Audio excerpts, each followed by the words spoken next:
I shot at that bull last night. I gotta hike up a little bit to get to where I took the shot. I don't think I hit him, so hopefully I'll find my arrow pretty quickly and go back to hunting. But I want to do due diligence.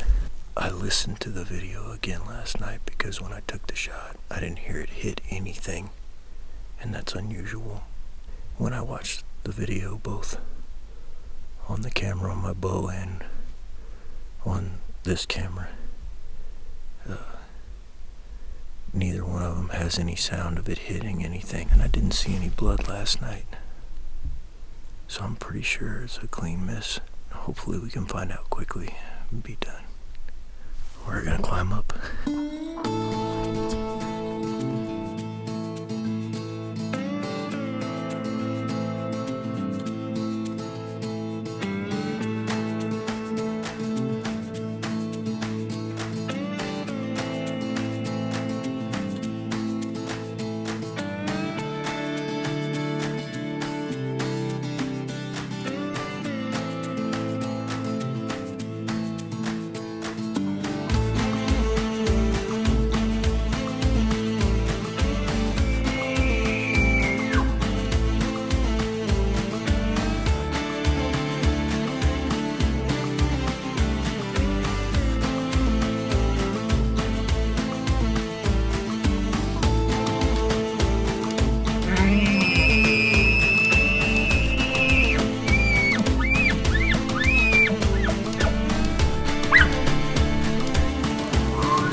He was actually standing closer to like 37 yards, somewhere between like 35 and 38 yards.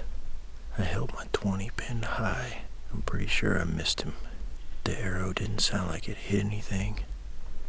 He didn't run or sound like he ran like he was hit. There's no blood.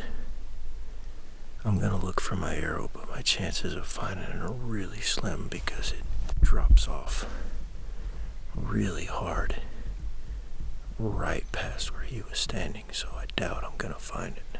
I'm gonna give it a look anyway, but at this point I'm like 99% sure I missed him. This whole time I haven't felt like I hit him anyway. But let me show you what, if you can see it in the camera. He was standing right on the edge of this hill, and it drops off real hard. That's a real deep drop off right there. My arrow's somewhere on the other side of that draw. It's gonna be hard to locate, but I'm leaving that 1% doubt, but I'm almost certain I missed him. I don't think there's an animal suffering out here because of me, and that makes me happy. But I want to do my due diligence and try to find that arrow anyway. I think I heard one bugle, so the quicker I can find it, the better. Whew. Okay, I just found the arrow. Looks clean from here.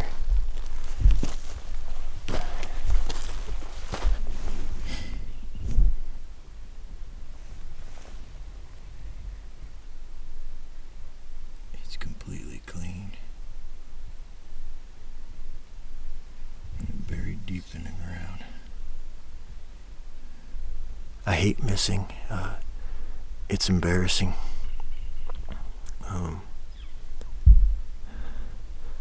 I'm gonna put this in the video as best I can because I want you to see the honesty of it all and the reality of it all, but it would be better not to put it in there.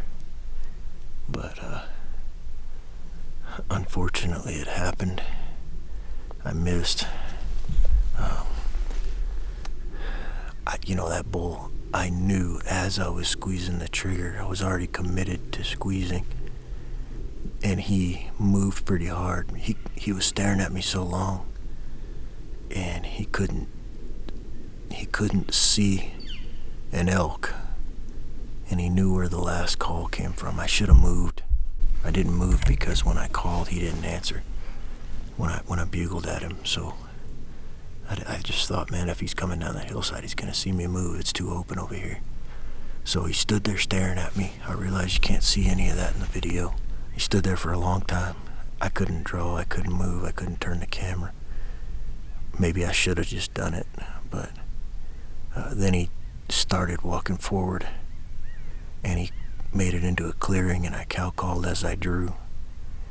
And I could see my pins better than I could see him. I know that sounds weird. There was enough light, you can't tell on the camera, but there was plenty of light. I could see him and I could see my pins, but my pins were brighter than he was. So when I drew and put my pins on him, instead of just squeezing the shot off, I went, okay, make sure you're aiming at the right spot. So then I finally zeroed in where I wanted to hit, and as I was squeezing, he was like, nope, I'm out. And the timing of it was just perfect. But looking at the range, it seems like my shot should have kind of grazed him low if he hadn't moved. So I probably would have missed anyway. But the way he moved forward and wheeled at the same time, I think it went behind him. That's bow hunting. Let's move on. It's still early, it's still prime time. I'm gonna get going here.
I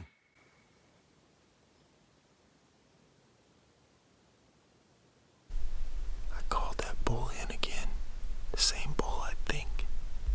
He gave one bugle response to mine. Then I moved downwind, and he came in. He came in right kind of where he was supposed to, but he stayed behind brush at about 35 yards. He knew something wasn't right, so he went back across the draw. And then he saw me moving downwind, I think, and they trotted up the hill, so let's move on. He bugled again. It sounds like he's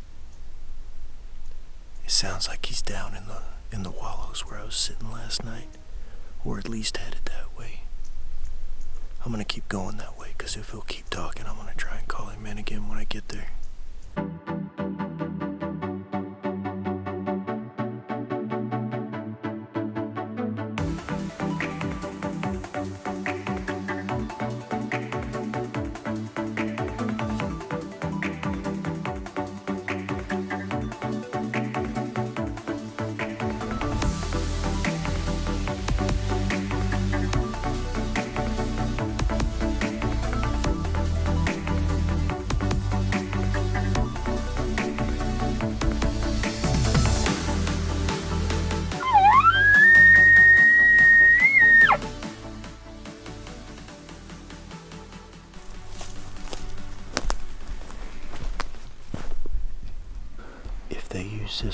just a drink this time.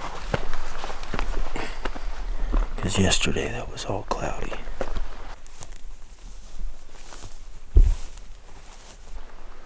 And that's clear right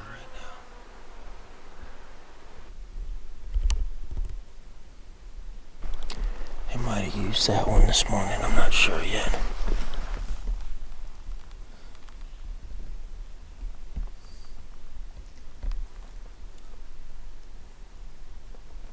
I'm gonna hike up to the saddle up here. That's kind of across from where I think he's bedded. I'm gonna call a little bit, see if I can get him to come in. But I'm not gonna go over to his bedding area.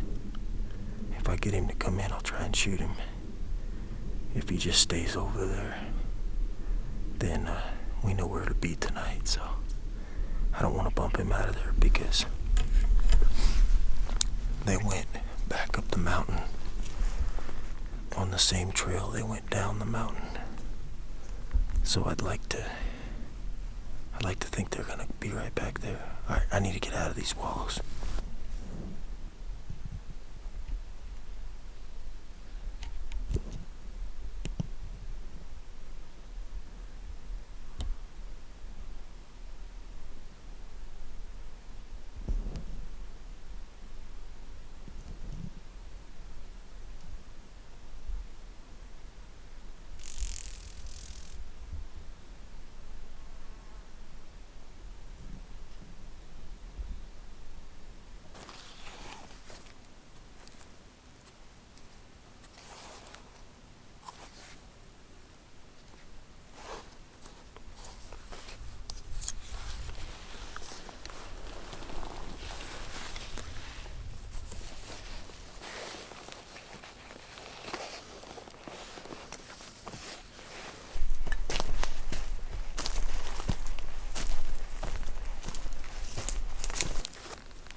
He's not coming. I hope I didn't push him out of the area. He was actually quite a ways away from me, but he bugled twice and the second one sounded like it was further away. It may just be the way he was standing, but I hope he comes back to this area. We'll find out tonight. I didn't turn the camera on, but I just bugled and I got two answers. One is across the canyon up towards where I came from this morning before daylight. So he'll be bedded up there. The other one sounded like it was the bull that I was going after this morning, the one I called in. So I think he's still there. I don't think he left. It's really good. So what you gotta do with these bulls is when you bugle midday like this, it's a full moon, so these bulls are bedding most of the day. They'll be out all night. September 10th, I think there's a full moon tonight. It was mostly full last night. So they're out all night grazing, doing their thing, and then in the morning they're going to water and then to bed. So they'll go up high. This bull I was on this morning bedded at like between 8 and 8:30. He went to water between 7:45, 8:15, and then He went to bed between 8:30, somewhere in there. And then that other bull's in bed. People tell you, oh, they don't bugle in the middle of the day. You know how we don't hear bugling, that's why we go back to camp. I go back to camp to regroup, get what I need when I'm camping like I am now, where I have an established base camp. I'll go back, get some food, charge batteries for the camera and stuff, and then come back out. But you can get bulls to bugle, especially late morning and early afternoon, and sometimes dead in the middle of the day, even on a full moon like this where they're bedding most of the day and they're up most of the night. The reason you can get them to bugle is because they're letting each other know where they are. You know, don't come into my area. I don't want a confrontation. I don't want my cows bothered. I don't want to have to fight. I want to sleep. I want to rest.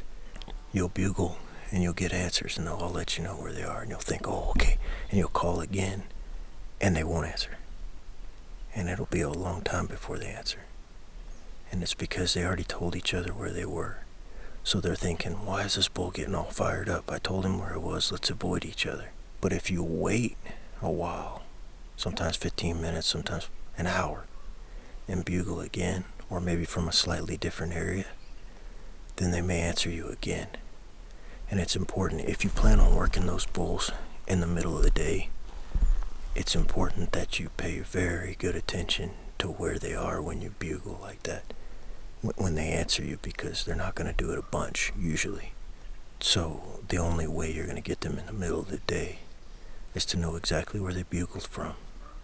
Get up there, get the wind right, make sure you play it right, get the wind right, and get in tight, and then bugle. And he'll take that as a threat. If he's able, he may gather his cows and leave. But chances are, with them bedded like that, as long as they don't pick you off, he might go, oh, you better get out of my area, my cows are here, and he'll come over. And he might do it quietly, or he might bugle once and come in. So you call, move, if you're by yourself, call, move downwind from where you called from. Depending on how the brush is, you might move downwind 20 yards, or it might be 50 yards, and you do it quickly. And you set up quickly because he may be coming in quiet. And then you just wait. But if your wind's swirling, game over. So you have to have steady wind to do that. If you know all this, well, then I'm preaching to the choir. Or if you have a different opinion or a different experience, that's great. Yes, I have had bulls active in the middle of the day and chasing cows, chasing off other bulls all day long. But not during a full moon, I haven't. So I'm not saying it doesn't happen, but in my experience, most of the time, and especially where I live here, where I hunt in southwest and west New Mexico, they just are bedded most of the day. So those are the pointers.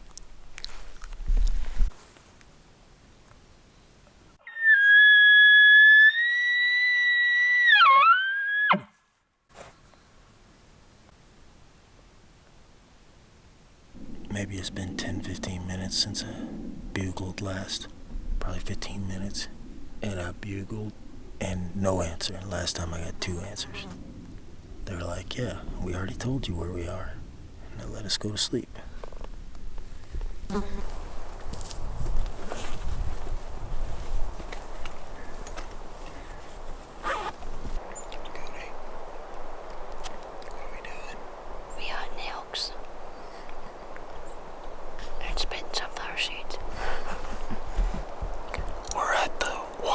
That are below where I bedded that bull this morning. It's the same place he bedded yesterday, and it's the same place he was bedded when we were here a few days ago. I'm gonna sit here and recuperate. I'm pretty tired for a few minutes, and then I'm gonna leave Cody, and I'm gonna go up to his trail that they've been using the last couple days. So if they do what they did last night and don't come in because they sense something's wrong, then I'll have a chance at them. And if they do come in, Cody will have a chance at them. And that's it.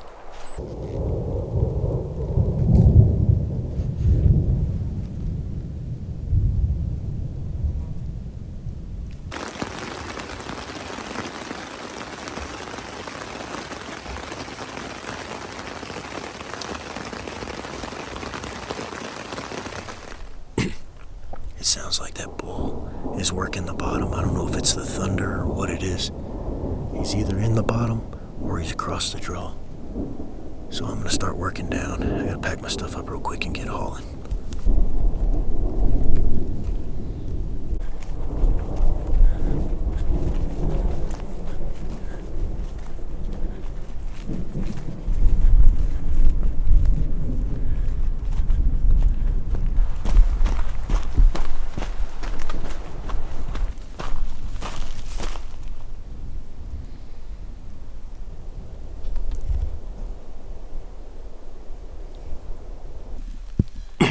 If he was still close enough for me to get him, or to hear him, I'd keep going up this thing, but he's obviously already up on top somewhere. I really hope Jake and Amanda went that way, and Braley, because if they did, it should be a pretty good wreck fest up there. I'm interested to hear what happened with Cody, so I guess I'm gonna go back down and wait for her.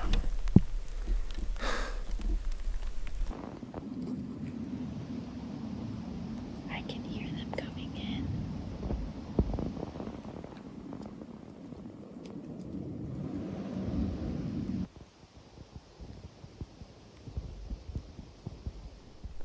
I am beat. I'm very tired. Very tired. I'm very tired. Been running up and down these hills for a couple days now, on top of what we were doing before, and I'm just toast. My back hurts. I guess I tweaked it somehow or something, I don't know. The only bull I could hear tonight went on the opposite side of the wallows, on that ridge instead of the one that he was using before, across the main canyon, and is headed up on top to the area where Jake and Amanda and Braley went. That part's good. I'm glad about that part. I'm sad because I'm not working anything right now. I can't hear anything. And there's a big message delay on the inReaches. I'm guessing because of all the cloud cover from the storm. So Cody said she could still hear, she's still up at the wallow. She said she could still hear a bull up where we heard him the other day. But I don't know when she sent that because of the delay. So on that note, if you're ever using an inReach or any satellite texting device, put the time at the end of your text message that you sent it. There may be a way, like some kind of info button or something to find that, but it's just easier if when they read your text they know what time you sent it, because sometimes there's 15-20 minute delay, sometimes an hour. You could depend on a lot of things. But anyway, I'm just sitting here where I was supposed to meet Cody at dark. We've still got a while before dark, like 45 to an hour, but I'll still chase a bugle. I don't care how tired I am. But if there ain't nothing bugling or I can't hear anything bugling and I'm this tired, I'm done. I'm a big fan of the Phelps Maverick diaphragm call. I like the Maverick for both cow calls and bugles. I like to be able to effortlessly hit a high note and carry it, and I feel like the Maverick does that. I've tried a bunch of different ones, even from Phelps. The Maverick by far is my favorite. But for the first time the last couple days, I broke out the old Phelps pink call, the Jason Phelps signature, and I like it. It's a nice call. I can definitely be happy having it. For my calling style, I like the Maverick better, but this one is a definite second. That's my 2 cents. I like to bugle and I like to hit high notes, and to me the Maverick does that best. This pink one is a second, maybe even a close second. So if I couldn't get the Maverick, I would definitely be willing to get this one. So that's my calling style. My 2 cents.